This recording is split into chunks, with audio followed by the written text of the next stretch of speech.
Multilevel marketing సంస్థ QNet మోసాలు మళ్లీ వెలుగులోకి వస్తున్నాయి.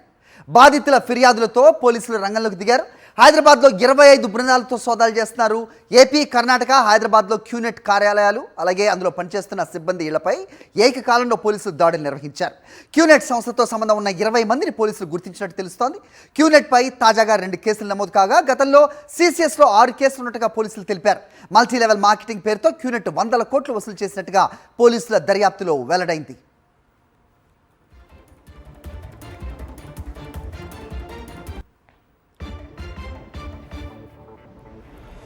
రైట్, క్యూనెట్ మోసాలపై అప్డేట్స్ మా కరెస్పాండెంట్ రవిచంద్ర అని తెలుసుకుందాం. రవిచంద్ర, ఇలాంటి మల్టీ మార్కెటింగ్ లెవెల్ కంపెనీస్తో ఎన్నిసార్లు మోసపోతున్నా ప్రజలు మాత్రం ఇంకా వాళ్ళు అవగాహన తెచ్చుకోని పరిస్థితి చూస్తున్నాం. ఇదివరకు దాదాపు 5-6 కేసులు ఆల్రెడీ వీళ్ళ మీద ఉన్నాయి. మళ్ళీ వీళ్ళ మోసాలు వెలుగులోకి వస్తున్నాయి. ఎలా చూడాల్సిన అవసరం ఉంది? బాధితులు ఏం చెప్తున్నారు? అప్డేట్ చెప్పండి. అది కొన్నేళ్ల సంది క్యూనెట్ సంస్థ మోసం చేస్తూనే ఉంది. డైరెక్ట్ సెల్లింగ్ పేరుతో ఈ మోసాలకు పాల్పడుతుంది.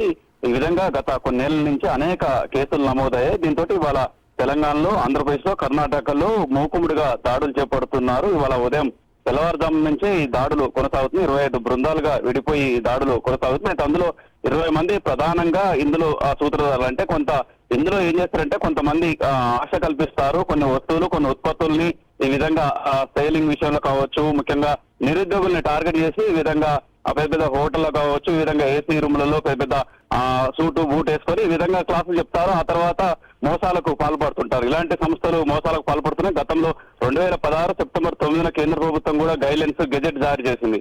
ఆ తర్వాత 2021లో కూడా గెజెట్ జారీ చేసింది.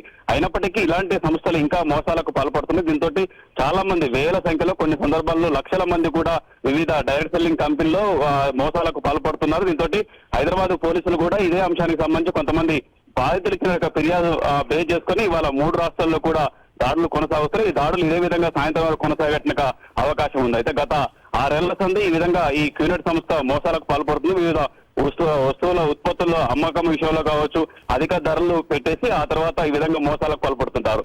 మొత్తానికి మాత్రం ఒక 25 బృందాలుగా విడిపోయినట్టుగా పోలీసులు వివిధ సంస్థలు కావచ్చు, గతంలో వీళ్ళు చేపట్టినట్టుగా ప్రాంతాలు కావచ్చు, వాటిని టార్గెట్ పెట్టుకొని దాడులు చేపడుతున్నారు. హరి. ఓకే.